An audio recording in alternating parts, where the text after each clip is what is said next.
Mi nombre es Andrés Zanfardini, soy médico del servicio de imágenes del Hospital Alemán y les voy a hablar de trauma.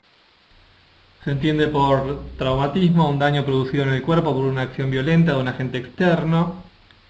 En los menores de 35 años es la primera causa de muerte y ocupa un 10% de las muertes en la población global. Es la primera causa de invalidez y está demostrado que si un paciente traumatizado se atiende en un centro de emergencia y se toman medidas inmediatas, es posible disminuir significativamente la mortalidad. Por eso se habla de una primera hora de oro en la atención de estos pacientes. En lo que se refiere a la atención inicial de un paciente traumatizado, hay que tener en cuenta las 5 premisas básicas, que son, bueno, primero el control de la vía aérea y de la columna cervical. Segundo, asegurar una adecuada ventilación y mantener la oxigenación del paciente. Después, hacer un buen control de la hemorragia y una adecuada perfusión de órganos blancos. Un examen neurológico inicial es el siguiente paso y por último la exposición del paciente para evaluar bien cualquier otra lesión que haya pasado por alto en los primeros pasos. Bueno, desde el punto de vista de las imágenes, la evaluación inicial debe incluir 3 radiografías básicas, que son la radiografía de columna cervical perfil, la radiografía de tórax y la radiografía de pelvis. Hay que tener en cuenta que estos exámenes son relativamente rápidos, o se pueden hacer de una forma rápida y no necesariamente tiene que llevarse al paciente a la sala de rayos, sino que con un examen con un equipo portátil se pueden hacer en la misma sala de emergencias y brindan mucha información inicial, al menos para darnos un estado general de cómo está el paciente. La ecografía también es muy útil. En la evaluación inicial se utiliza lo que se llama Fast Echo, que es solamente la búsqueda de líquido, tanto líquido peritoneal como derrame pericárdico y si se puede también derrame pleural. Y bueno, si las condiciones del paciente lo permiten o en una segunda evaluación se puede hacer una ecografía buscando daño de órganos sólidos también. Y en una evaluación secundaria, el estudio de elección es la tomografía multislice, ya que es muy rápida y permite hacer una pantomografía, o sea, una tomografía del cuerpo entero, de la cual, bueno, obviamente podemos obtener mucha más información que con los primeros exámenes. Y si bien en algunos lugares se hace en forma rutinaria, si el paciente está en condiciones y está hemodinámicamente estable y se puede hacer un correcto interrogatorio, a veces se puede disminuir y no hacer el cuerpo entero, sino ir directamente a la zona donde se sospecha alguna patología. Pero bueno, en caso de pacientes inestables o donde el cuadro clínico no es del todo claro, se recomienda hacer la tomografía computada del cuerpo entero, que incluye cerebro, columna cervical y cuello, tórax, abdomen y pelvis.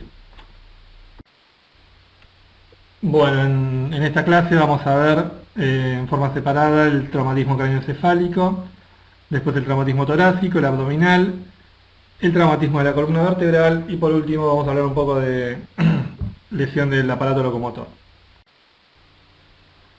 En el traumatismo encefalocraniano, las lesiones que más comúnmente vamos a ver son el hematoma extradural, el hematoma subdural, la hemorragia subaracnoidea, las contusiones cerebrales y una entidad que tiene mal pronóstico que se llama injuria axonal difusa.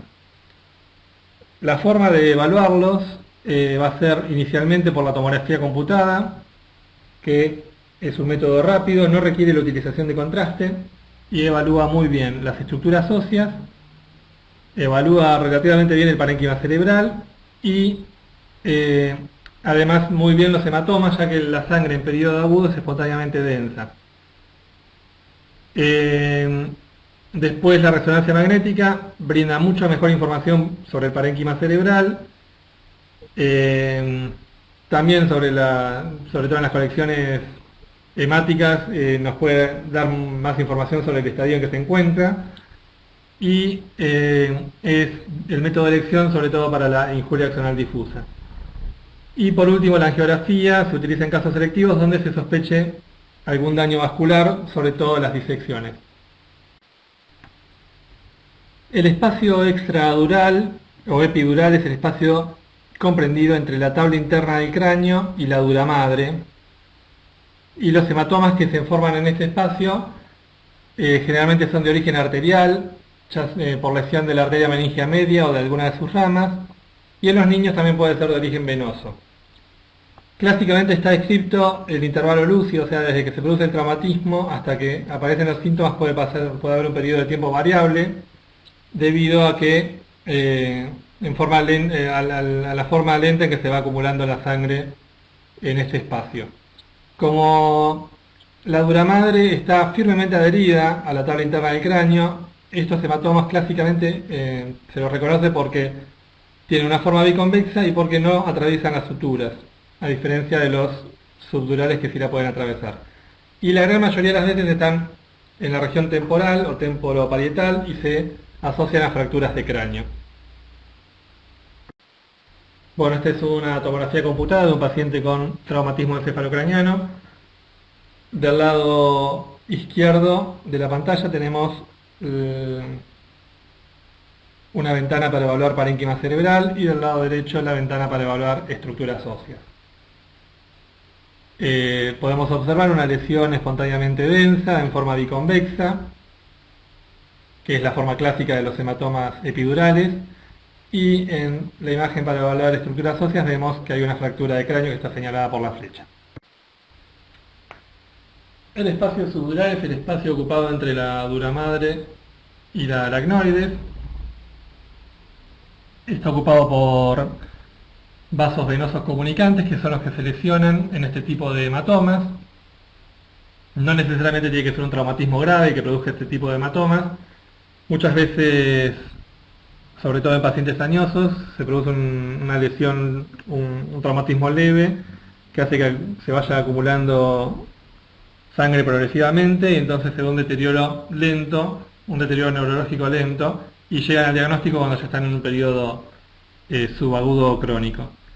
La forma clásica de estos hematomas es una forma semilunar.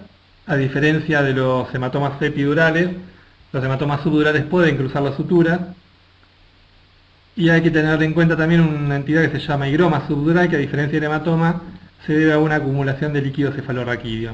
Este tipo de entidad, el higroma subdural, se evalúa mejor con la resonancia magnética, donde vemos una colección que es espontáneamente hiperintensa, sobre todo en FLAIR, y vemos cómo los vasos corticales se desplazan por la colección que tiene forma semilunar de la misma manera que el hematoma subdural.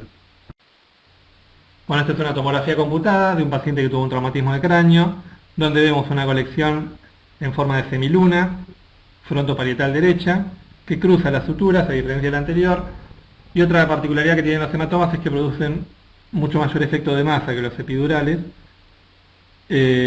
Vemos cómo hay un borramiento de los surcos de la convexidad adyacentes al hematoma y cómo la línea media se desplaza en sentido contralateral. La hemorragia subaracnoidea puede ser de origen traumático y no traumático. Por ejemplo, en el caso de una ruptura o un aneurisma cerebral, no es un origen traumático, es bastante frecuente también. Se produce acumulación, o la sangre se acumula entre la aracnoides y la pía madre, y lo que buscamos en la tomografía computada es la hiperdensidad de los surcos de la convexidad o de las cisternas peritroncales. La resonancia magnética también es muy sensible para el diagnóstico de esta entidad, sobre todo la secuencia FLAIR. Bueno, esta es una tomografía computada donde podemos evidenciar hiperdensidad en los surcos de la convexidad y en las cisternas peritroncales, como está señalado con una flecha en la imagen superior derecha. Las contusiones cerebrales son lesiones que ocurren tanto en la corteza cerebral como también en la sustancia blanca. Se producen por mecanismos de golpe y contragolpe. Básicamente lo que ocurre es que hay una lesión como causa del impacto entre el parénquima cerebral y ciertas áreas particularmente rugosas de la cavidad craneana. Por eso generalmente se afectan más las regiones frontales y temporales. Se pueden evaluar estas entidades con tomografía computada o resonancia magnética, Y lo que vamos a buscar, bueno, sobre todo en la resonancia magnética, en la tomografía computada, es una imagen espontáneamente hiperdensa con edema vasogénico perilesional. Acá tenemos una tomografía computada con dos contusiones cerebrales, una a nivel frontal derecho y otra a nivel temporal homolateral, donde observamos áreas espontáneamente densas con edema vasogénico perilesional, que es el borde hipodenso que se produce alrededor de las lesiones descritas. Lo mismo pero a nivel frontal superior derecho, donde se observa dos imágenes adyacentes espontáneamente densas y un halo hipodenso alrededor de ellas, que es el edema vasogénico. También vemos en la foto del medio dos pequeñas contusiones en el lado contralateral que están señaladas con la flecha. La lesión axonal difusa o injuria axonal difusa es una entidad de muy mal pronóstico que se ve en pacientes en coma, que se produce por traumatismos de alta energía, donde hay un mecanismo de aceleración y desaceleración que provoca rupturas axonales entre las zonas del cerebro que están fijas y otras zonas del cerebro que están móviles, o que son más móviles. Se suelen afectar el cuerpo calloso, la unión entre la sustancia gris y la sustancia blanca, el tronco del cerebro, el pedúnculo cerebroso superior y la cápsula interna. Esta entidad se evalúa mucho mejor con resonancia magnética que con tomografía computada. De hecho, en pacientes que estén muy mal clínicamente y en los que la tomografía no arroje ningún resultado categórico, está indicado hacer la resonancia magnética, sobre todo sospechando que tengan una injuria axonal difusa. Bueno, acá tenemos distintos ejemplos. Las tres imágenes de arriba corresponden a una tomografía computada de un paciente con antecedente de traumatismo craneoencefálico y un mal estado neurológico, donde lo único que observamos son unos puntos o unas imágenes puntiformes espontáneamente hiperdensas, ubicadas en el cuerpo calloso y en la unión de la sustancia gris y la sustancia blanca.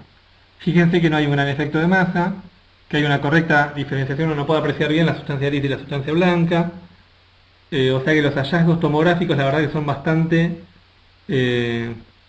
leves o son a veces imperceptibles, y eso hay que contrastarlo con el estado general del paciente. Si el paciente está en un mal estado general y tenemos estas imágenes, sería mandatorio realizar una resonancia magnética. En las dos imágenes que tenemos abajo, son imágenes de distintos pacientes, son dos resonancias magnéticas, donde vemos del lado izquierdo una secuencia FLAIR donde hay múltiples imágenes hiperintensas en relación al cuerpo calloso, a nivel córtico subcortical y en el pedúnculo cerebroso medio. Estas son las imágenes clásicas que vemos en los pacientes con este tipo de lesión. Y en la imagen de inferior derecha es una imagen que se llama secuencia de gradiente, que es particularmente sensible para detectar pequeñas hemorragias. Y lo que observamos son puntos negros o imágenes puntiformes negras en la unión córtico-subcortical bilaterales que corresponden a pequeños focos hemorrágicos en relación a la lesión axonal difusa. Bueno, en el contexto de un traumatismo encefalocraniano no hay que dejar de prestar atención al macizo craneofacial. Para esta región el examen indicado es la tomografía computada, ya que es la que mejor puede caracterizar las estructuras óseas. Y si bien cualquier hueso del macizo craneofacial puede dañarse, lo que más vemos son las fracturas de la órbita, las fracturas de la arcada cigomática y la de los huesos propios de la nariz. En la órbita hay que tener en cuenta el compromiso del músculo recto inferior,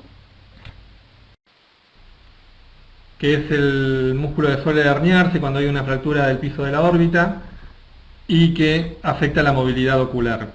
Como es este caso, tenemos un paciente con un traumatismo de un golpe de puño en la órbita derecha, y lo que vemos es una solución de continuidad en el piso de la órbita que está señalado con una flecha, y vemos cómo hay una protrusión del contenido graso orbitario hacia el seno maxilar del mismo lado. También es bastante frecuente ver enfisema orbitario, que es la acumulación de aire en las partes blandas de la órbita, como consecuencia de la comunicación entre los senos paranasales y la órbita.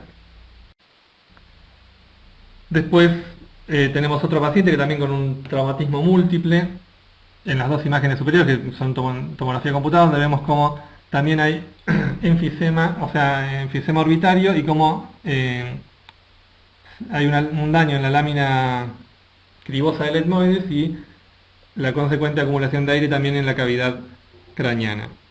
Mientras que en la imagen de abajo es una imagen bastante frecuente de traumatismos leves, donde lo que se ve es una fractura de los huesos propios de la nariz, que está señalada con la flecha.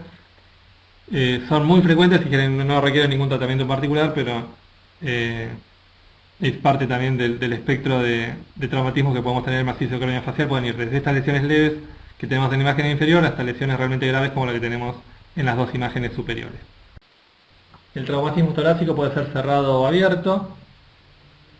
Las lesiones que más frecuentemente vemos, bueno, son las lesiones de la cavidad pleural, como el neumotórax o el hemotórax, las contusiones pulmonares, las fracturas costales, el enfisema subcutáneo, las lesiones vasculares y esofágicas. El primer método que vamos a utilizar para evaluar un traumatismo torácico es la radiografía simple de tórax. De ser posible, debería realizarse frente y perfil. Obviamente, esto depende mucho de las condiciones del paciente. En el contexto de un politrauma, lo que se hace, como ya dijimos al principio, es una radiografía simple frente y con eso ya estamos. Al menos en este caso lo que hay que tratar es de que se haga con el paciente en la posición, si no puede ser parado, por lo menos que estén sentados, o sea, lo más vertical posible. La radiografía nos va a brindar información muy importante, sobre todo de las estructuras óseas, no solo de las costillas, sino también de la columna dorsal. Vamos a poder evaluar si hay neumotórax, enfisema subcutáneo o neumomediastino. Por otro lado, vamos a ver opacidades pulmonares que pueden mostrarnos ya sea un neumotórax o una contusión pulmonar. Es muy importante evaluar la silueta cardiovascular, sobre todo pensando en derrame pericárdico.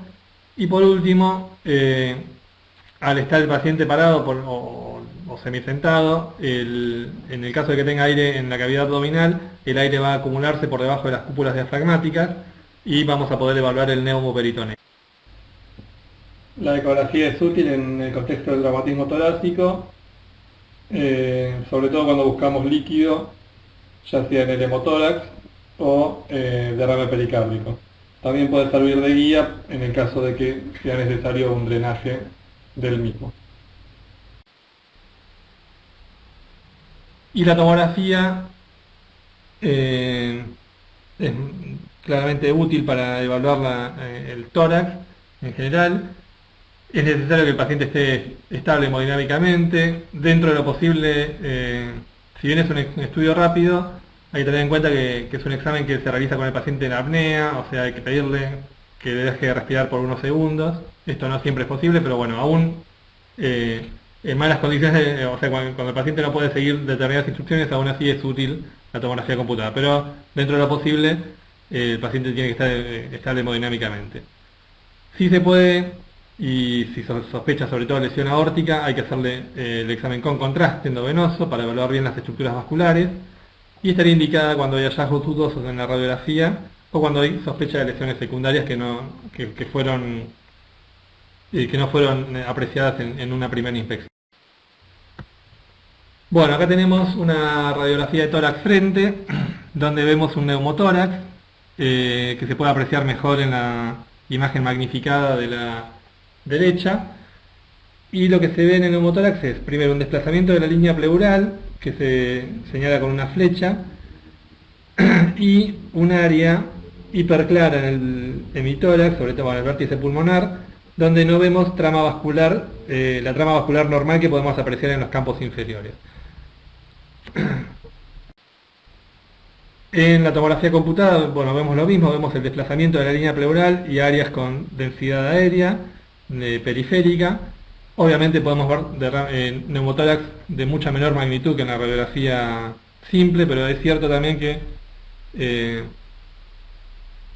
a veces los neumotórax que no son vistos en la radiografía no necesitan ningún tipo o no cambian la conducta, no necesitan ningún tipo de tratamiento. O sea que inicialmente en la radiografía es un método muy útil para evaluar los neumotórax que realmente necesitan tomar alguna conducta. Este caso es un neumotórax de una magnitud bastante mayor que el anterior, y acá lo que vemos es aire acumulándose alrededor de las estructuras mediastínicas. Esto es un neumomediastino, que se puede producir también ya sea por traumatismo costal o del esternón o por perforación del esófago, entre otras causas, ¿no? Y vemos cómo se van disecando, sobre todo en la reconstrucción coronal de la derecha, cómo se va disecando en los planos musculares y vasculares de la base del cuello, y así es como se evidencia tomográficamente el enfisema subcutáneo. Vemos también en la imagen de la izquierda que hay derrame pleural y hay un área de una opacidad en vidrios esmerilados que se aprecia en la reconstrucción coronal, que corresponde a una contusión pulmonar. Y acá tenemos dos casos, dos ejemplos de contusiones pulmonares. Tenemos una radiografía de tórax en la izquierda y una tomografía computada a la derecha, donde observamos opacidades alveolares. A veces puede haber broncogramas aéreos, también como de la forma similar a la que se ven los procesos neumónicos. Y bueno, este tipo de lesiones se produce como consecuencia del desgarro del parénquima pulmonar. Muchas veces pueden resolver espontáneamente, y también otra lesión que no es infrecuente es la formación de neumatoceles, que son cavidades aéreas, dentro del parénquima pulmonar, que también se producen como consecuencia del desgarro de las estructuras pulmonares. Esta es una radiografía de tórax de frente y perfil, donde lo que observamos es una opacidad en el hemitórax derecho, que tiene una línea con concavidad superior que corresponde a un derrame pleural. Así es como se ven todos los derrames. En el caso de un politraumatismo, obviamente vamos a pensar que se trata de un hemotórax. En perfil también vemos una línea con concavidad superior que está señalada por la flecha. A veces no es tan evidente como en el frente, entonces lo que tenemos que buscar son signos secundarios. Uno de ellos es la ausencia de una segunda cúpula diafragmática. Vean que podemos seguir una línea diafragmática, pero que nos falta el otro diafragma. El otro diafragma no se ve precisamente porque hay líquido interpuesto. Y por otro lado hay que tener en cuenta que la densidad de los cuerpos vertebrales va disminuyendo a medida que bajamos. O sea, en los cuerpos dorsales inferiores se ven más oscuros que los cuerpos dorsales superiores. En este caso no es así. Fíjense que los cuerpos dorsales inferiores están más claros que los cuerpos dorsales superiores. Esto se debe a que hay líquido interpuesto. Son signos que nos van a orientar hacia la presencia de derrame pleural en la incidencia de perfil. Esto es de los que le hablaba de la ecografía y su utilidad en el traumatismo torácico. El líquido en ecografía se ve anecoico, o sea, se ve negro.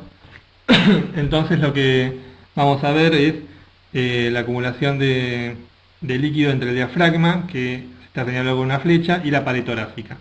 Esa área oscura que está señalada por el asterisco corresponde al líquido que se está acumulando en el fondo del saco pleural. Con tomografía computada es mucho más sencillo ver el derrame pleural. Vemos líquido acumulándose entre el diafragma y la pared torácica posterior. Está señalado con un asterisco en las dos imágenes superiores. Y en las imágenes inferiores tenemos del lado izquierdo una reconstrucción coronal, donde vemos una imagen muy parecida a la que vimos anteriormente en la radiografía de tórax frente. Y después las reconstrucciones tridimensionales, como la que se ve en la imagen inferior derecha, son muy útiles para detectar traumatismos, en este caso traumatismos costales, fracturas costales, que están señaladas con la flecha. Es una reconstrucción que no requiere mucho tiempo posterior, y la verdad que a veces brinda mucha información.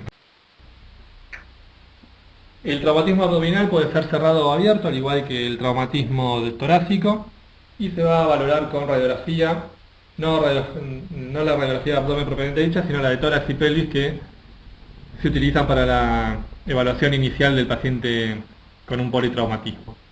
La ecografía, básicamente lo que tiene que buscar en este caso es la presencia de líquido en cavidad abdominal.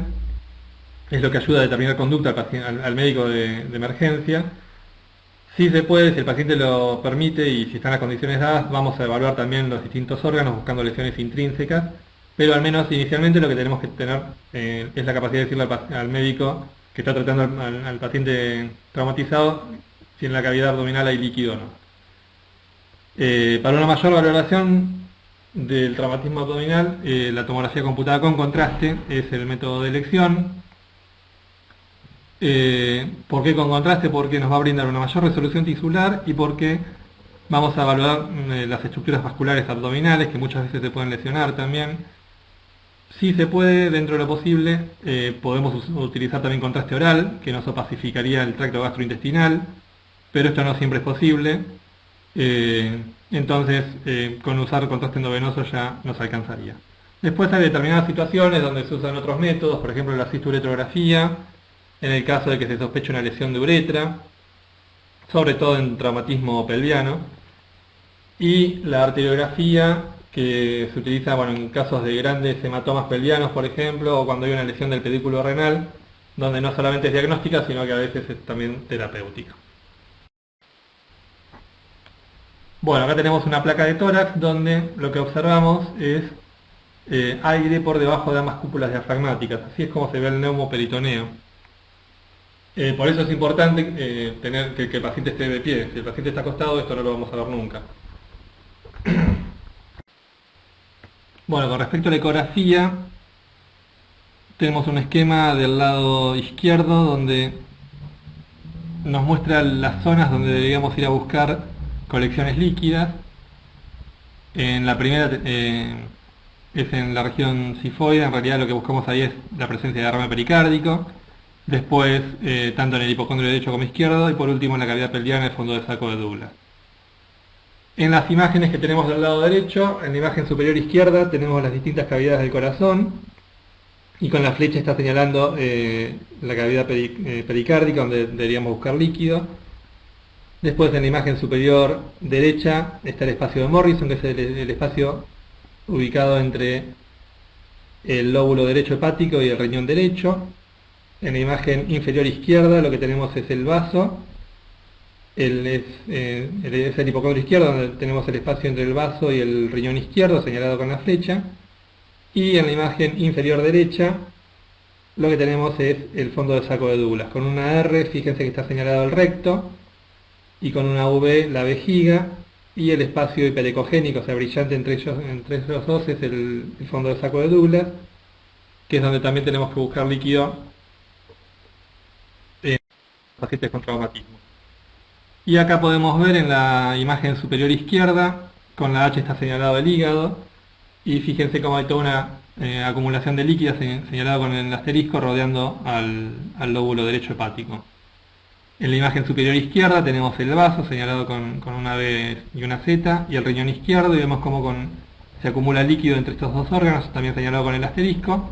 Y por último, en la imagen inferior, el fondo de saco de Douglas, también con abundante cantidad de líquido. Con la tomografía computada, lo que vamos a ver es líquido generalmente alrededor del hígado, el vaso y también el fondo de saco de Douglas. La tomografía computada en el abdomen, al igual que en el cerebro, nos puede orientar a si ese líquido es hemático o no, porque el líquido va a ser de alta densidad. Por ahí no es tan evidente como en el cerebro, pero no va a ser un líquido como por ejemplo el líquido que tenemos en la cámara gástrica en este momento, en esta imagen, sino que es un líquido con una densidad mayor a la habitual, que es lo que se ve en el fondo del saco de Douglas, señalado por una flecha. Entonces, cuando vemos esto, o sea, vemos líquido de alta densidad, lo que sospechamos es que tiene un hemoperitoneo. Bueno, vamos a algunos ejemplos de lesiones de órganos sólidos en el contexto de un trauma abdominal. En esta diapositiva tenemos dos imágenes que corresponden a una ecografía hepática, donde se puede observar que hay un área central con mayor ecogenicidad que el resto del parénquima, está señalada con el asterisco, y en la imagen del lado izquierdo podemos ver que también está medida.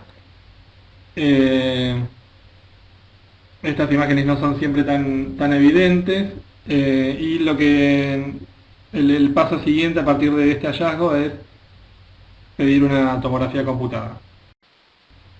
Bueno, y En la tomografía computada realizada al mismo paciente se puede evidenciar un área hipodensa en el lóbulo derecho de bordes irregulares que corresponde a un hematoma hepático secundario a una laceración, y si prestan atención se puede ver como hay una zona que progresivamente se va llenando con contraste, que está señalada con una flecha en el extremo, en la imagen inferior izquierda, y esa imagen corresponde a un área de sangrado activo. Muchas veces con la tomografía computada, sobre todo si es multislide, podemos detectar las áreas de sangrado activo y a veces identificar el vaso que está lesionado. Y también se evidencia el líquido perihepático, que eso se veía en la ecografía. Bueno, este es otro ejemplo, es un hematoma subcapsular esplénico. En este caso el líquido se acumula entre la cápsula del vaso y el parénquima propiamente dicho. Lo que vemos es un área que presenta una mayor densidad, que es el parénquima esplénico desplazado por la acumulación de líquido, y vemos la diferenciación entre la colección y el parénquima propiamente dicho, que está señalada con una flecha. A veces estos hematomas pueden contenerse y no causar mayores inconvenientes, pero muchas veces se pueden romper, causan un hemoperitoneo importante y un shock hipovolémico. Bueno, este es un caso un poco más grave que el anterior, ya que acá hay una laceración esplénica. Fíjense que al vaso lo vemos solamente en una forma parcial, hay una porción del vaso que prácticamente no se ve porque se quedó destruida, y hay una gran acumulación de líquido periesplénico.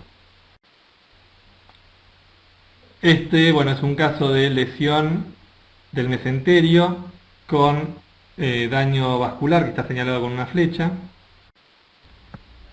Y acá tenemos un traumatismo renal, donde vemos en las dos imágenes superiores una zona de mayor ecogenicidad en el riñón, en el tercio medio, visto en ecografía, y en la imagen superior derecha vemos contenido ecogénico adentro de la vejiga, que sugiere la presencia de coágulos sanguíneos. Se realizó la tomografía computada, que son las dos imágenes inferiores. Del lado izquierdo vemos que hay un área hipodensa renal que corresponde a un área de laceración del parénquima renal, y en la imagen inferior derecha, realizada en cortes tardíos, vemos que también hay una lesión de la vía excretora. Vemos cómo se extravasa el líquido de contraste, que normalmente tiene que estar en la pelvis renal y en los uréteres, y pasa al líquido perirrenal. Eso nos da la pauta de que hay una lesión de la vía excretora. Esto es lo que les decía del traumatismo de uretra. Esta es una cisturetrografía que básicamente consiste en inyectar contraste por la uretra en forma retrógrada y llenar la vejiga. En los pacientes que tienen, o en los que se sospecha un traumatismo de uretra, suelen ser pacientes que tienen fractura de pelvis asociada y grandes hematomas perineales, y en los que obviamente hay imposibilidad de orinar y hay pérdida de sangre por la uretra. Entonces, en este tipo de pacientes se realiza este estudio, y lo que vemos es la uretra visible solamente en forma parcial, o sea, la parte anterior, y en topografía de la uretra prostática vemos una gran extravasación de contraste que nos da la pauta de que esa porción de la uretra está lesionada. Con respecto al traumatismo de la columna vertebral, hay que tener en cuenta que la gravedad del mismo está relacionada con la posibilidad de lesión medular. Se afectan generalmente las zonas de transición, o sea, la transición entre la columna cervical y dorsal, y la dorsal y la lumbar.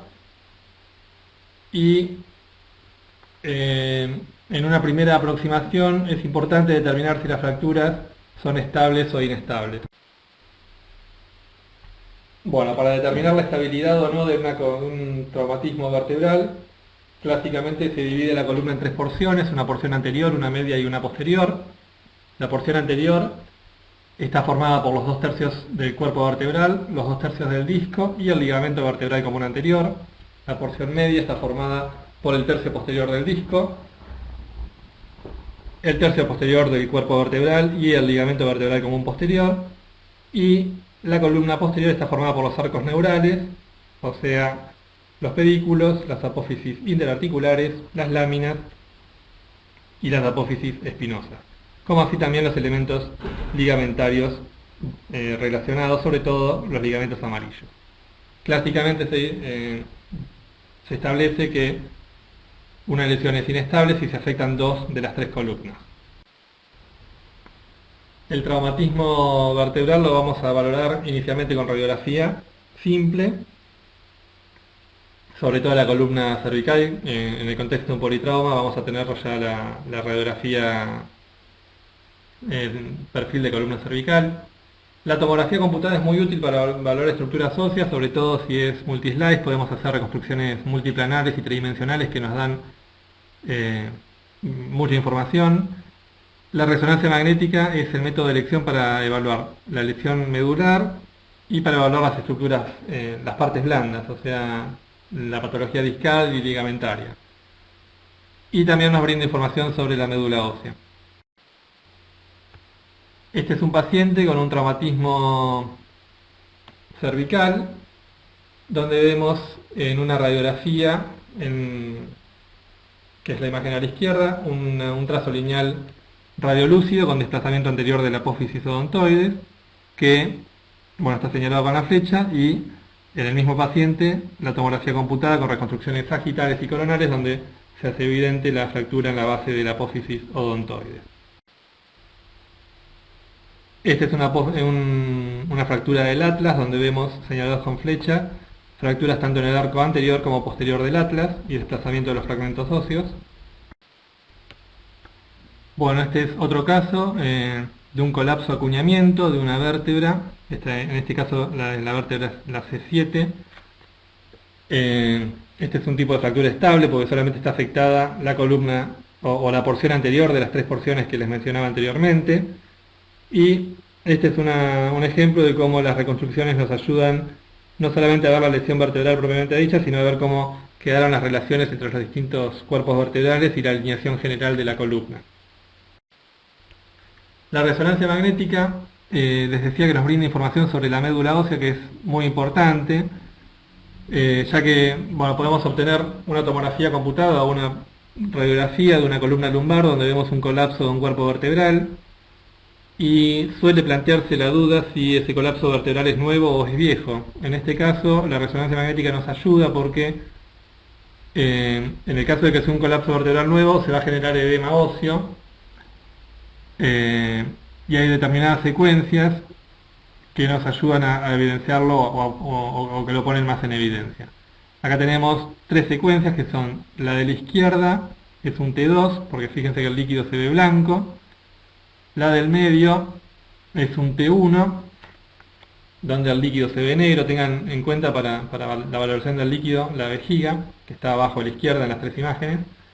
Y la imagen de la derecha es un T2 con supresión grasa, o sea, se ve negro todas las estructuras o todos los órganos que tienen grasa, entonces lo único que se ve hiperintenso o blanco es el líquido. Y en este caso el edema. Si ven el cuerpo vertebral D12, que es el que está señalado con la flecha, en esta secuencia, o sea, en la secuencia T2 con supresión grasa o STIR en este caso, ven que el cuerpo se pone blanco. Esto nos habla de que el cuerpo tiene edema, de que hay una contusión ósea, y además se puede apreciar un trazo hipointenso de fractura en la porción superior. Entonces esto nos habla de que el colapso es agudo. En este paciente, en cambio, también tenemos una resonancia con las tres secuencias que vimos anteriormente. Tenemos un T1 del lado izquierdo, fíjense que el líquido se ve negro. En el medio tenemos un T2, fíjense que el líquido se ve blanco. Y en el extremo derecho de la pantalla tenemos un STIR, donde el líquido también se ve blanco, pero toda la grasa se ve negra. Y fíjense que el cuerpo vertebral, en estas últimas secuencias, se ve negro también, o sea, no tiene edema óseo. Por lo tanto, ese colapso vertebral es crónico, es viejo. Y en lo que se refiere al sistema musculoesquelético, podemos tener lesiones óseas, como las fracturas o las contusiones, lesiones articulares, ¿sí? Luxaciones, lesiones meniscales, capsulares o ligamentarias, y las lesiones musculares, como son los hematomas y los desgarros. No necesariamente estas lesiones las vamos a ver en el contexto de un politrauma, muchas veces vienen como motivo de consulta, de hecho son más frecuentes como motivo de consulta de traumatismo aislado y no en el contexto de un politrauma. Bueno, ¿cómo estudiamos a las lesiones del aparato locomotor? Inicialmente con radiografía simple, que es un método rápido, sencillo y barato. Para cada región del cuerpo hay proyecciones particulares, pero en general se deben incluir al menos 2 proyecciones en frente y de perfil. En los huesos largos hay que incluir las articulaciones proximales y las distales.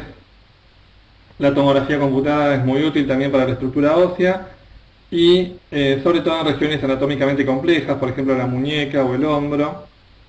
Las reconstrucciones tridimensionales son útiles sobre todo para el planeamiento quirúrgico. Ya vimos en columna vertebral cómo nos dan una visión global de las lesiones. Lo mismo pasa en las distintas regiones del aparato locomotor. Y la resonancia magnética es el método ideal para el estudio de las partes blandas, cápsula, ligamentos, meniscos, y para las lesiones óseas ocultas, como hablábamos recién en el caso de los colapsos vertebrales, determina muchas veces la presencia de edema óseo antes de que una fractura se evidencie radiológicamente. Otro método muy útil y que es barato también para evaluar el aparato locomotor es la ecografía. Tiene una gran ventaja que no tiene ninguno de nosotros, que es el estudio dinámico. O sea, si hay algún movimiento o el paciente le molesta o tiene alguna molestia en determinadas posiciones, uno puede recrear esa situación y obtiene a veces una mayor aproximación diagnóstica que en los otros métodos. Y es muy útil para evaluar derrame articular, hematomas, desgarros musculares y bursitis. Y por último, la medicina nuclear se utiliza en fracturas por insuficiencia o por estrés. Las fracturas pueden ser completas o incompletas, teniendo en cuenta si están afectadas una de las corticales o las dos. En base a la orientación, en los huesos largos pueden ser transversas, espirales, oblicuas, verticales o conminutas. Si se afecta o no la superficie articular, pueden ser articulares o extraarticulares. De acuerdo a la posición de los fragmentos óseos, pueden ser desplazadas o no desplazadas, también anguladas. Si se comunican o no con la superficie cutánea, pueden ser cerradas o abiertas. Y las fracturas por sobrecarga incluyen a las fracturas por estrés o por insuficiencia. La fractura por estrés es una fractura que se produce en un hueso sano, que es sometido a un ejercicio excesivo y por eso se lesiona, mientras que la insuficiencia o la fractura por insuficiencia es una fractura que se produce en un hueso enfermo, generalmente osteoporótico, ante esfuerzos habituales. Como el hueso no está sano, está enfermo, se lesiona. Bueno, acá tenemos algunos ejemplos. En la imagen superior izquierda tenemos una radiografía de muñeca, donde vemos un trazo lineal hipointenso, radiolúcido, perdón, que corresponde a una fractura de escafoides. En las reconstrucciones coronales en tomografía, que son las otras dos imágenes superiores, se hace más evidente el trazo radiolúcido. Y en las dos imágenes inferiores, que corresponden a una resonancia magnética, la de la izquierda es un T1, la de la derecha es un T2 con supresión grasa, vemos cómo el escafoides es en una hipointenso y en otra hiperintenso como consecuencia de la presencia de edema, y se puede apreciar un trazo hipointenso que corresponde a la fractura. Una particularidad que tiene la fractura de escafoides es que muchas veces en el momento del traumatismo no son evidentes en la radiografía y a veces ni siquiera son evidentes en la tomografía. Entonces, en esos casos, ante la sospecha clínica, el estudio indicado es la resonancia magnética porque pone en evidencia el edema óseo. Bueno, y vamos con un par de casos de fracturas donde la tomografía computada ayuda a tener una visión más global de la lesión y permite al cirujano un mejor planeamiento quirúrgico. En las dos imágenes de la izquierda tenemos una radiografía frente y perfil donde se ve una fractura colminuta de la epífisis proximal y de la diáfisis de la tibia. Lo mismo en reconstrucciones parasagitales de tomografía computada, que son las dos imágenes que le siguen, y la reconstrucción tridimensional en la derecha de la pantalla. Acá tenemos una lesión de Bankart, que es una fractura del sector anterior e inferior de la cavidad glenoide del omóplato, y fíjense cómo se puede poner en evidencia con reconstrucciones tridimensionales en las dos imágenes inferiores.